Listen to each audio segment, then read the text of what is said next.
গাড়ী ভাড়া বাঢ়ি গৈছে, 100 টকাৰ ভাড়াটো 200 টকা হৈ গৈছে। এতিয়া গাড়ী নাপাওঁ, ৰখি আছো আমি ইয়াতে, বহুত টাইমৰ পৰা ৰখি আছো। কেতিয়াবা যাই আছে মানুহ, পুৰুষো যাই আছে, বহুত মানুহ আছে। গাড়ী কম আৰু ভাড়াটো বেছি লৈ আছে। 100 টকাৰ ভাড়াটো এতিয়া 200 টকা লৈ আছে। এইটো এটা সুযোগ লৈ আছে গাড়ী ভাড়াটো। ঈদৰ কাৰণত সেইটো ভাড়াটো ভাড়া কাৰণত সিহঁতে এনেকুৱা কৰি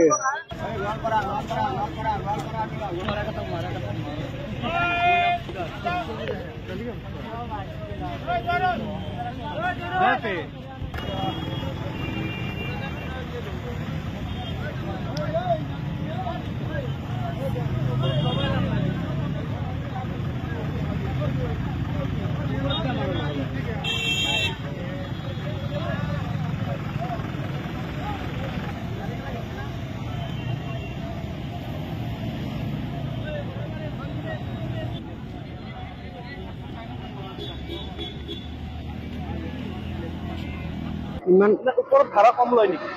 ভাড়া কম লয়, মানে 100 টকা কৰি লয়। আর তলত গলে মানে 500 লাগে, আর যেতিয়া মানে তোর সিট নাই মানে থিয়া হৈ যাব লাগে, তেতিয়া মানে 200 300 এনেকে লয়। আৰু ওপৰত যিকেইটা লয় সেইকেইটা তো কোনো গ্যাৰান্টি নাই নহয়। যদি এটা ডালৰ মানে ডাং খায়, সি পৰি যাব, পৰি গেলে দুখ পাব, কিবা মৰিও যাব পাৰে, এইটোতো কোনো কথা নাই নহয়। তেতিয়া তাৰ ৰিস্কটো কোনে ল'ব? এনেকে গাড়ী লৈ এইটো পুলিচে চাব লাগে, পুলিচৰ সেইটো দায়িত্ব। সেইটো আমাৰ লগত মানে আৰু মজবুৰি হয় নহয়, এনেকুৱা যদি চলি থাকে। গাড়ী কম নহয়, কিন্তু ভাড়াটো ইমান বেছি লয়, আমাৰ লগত মানে বহুত দিগদাৰ হৈ যায়।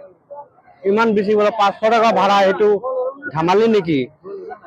ইমান 200 টকা ৰাস্তা 500 টকা লয়, আমাৰ লগত তেতিয়াহ'লে কেনেকে মানে জীয়াম?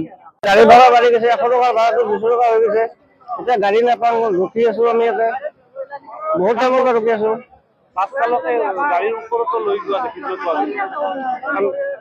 কেতিয়াবা যাই আছে মানুহ, পুৰুষো যাই আছে, বহুত মানুহ আছে। গাড়ী কম আৰু ভাড়াটো বেছি লৈ আছে। 100 টকাৰ ভাড়াটো এতিয়া 200 টকা লৈ আছে।